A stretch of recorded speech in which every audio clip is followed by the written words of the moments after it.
Genesis 6:1, when men began to multiply on the face of the earth, and daughters were born to them. The sons of God saw that the daughters of men were beautiful, and they took as wives those they chose. The Lord said, My spirit shall not contend with man forever, for in his wandering he is only flesh. Therefore his days shall be 120 years. In those days there were giants on the earth. And also afterward, when the sons of God came in to the daughters of men, and they bore children to them.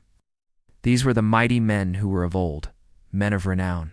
Genesis 6:1-4 symbolically describes the beginning of the consciousness code. The sons of God represent the allies, beings programmed and activated in the 53rd year of the cycle, while the daughters of men symbolize those born on their own, who receive only verbal communication from God Saturn, the simulator, through his allies. The union of these two groups represents the transmission of consciousness. In Genesis 6:2-3, God declares that his spirit will not contend with man forever, for he is only flesh.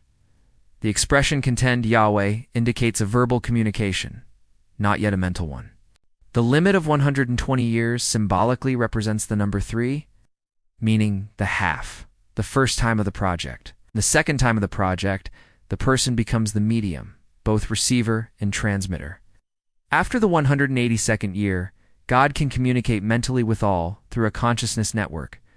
This is a foreshadowing of the fulfillment and appears in various biblical episodes, such as Massa and Meribah, Jacob's wrestling, or the command, You shall not test the Lord your God.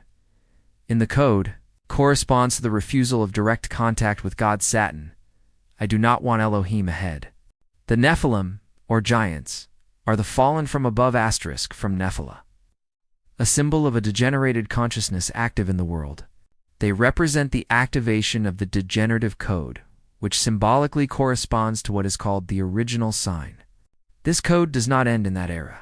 Expression also after indicates that its transmission continues beyond the 53rd year. It's progressing until the 182nd year. Through a forward passage that leads to the completion of the project in the 182nd year. The so-called heroes of antiquity are not glorious figures, but instruments of the system, symbolic representations that embody and transmit the code of the degenerative project.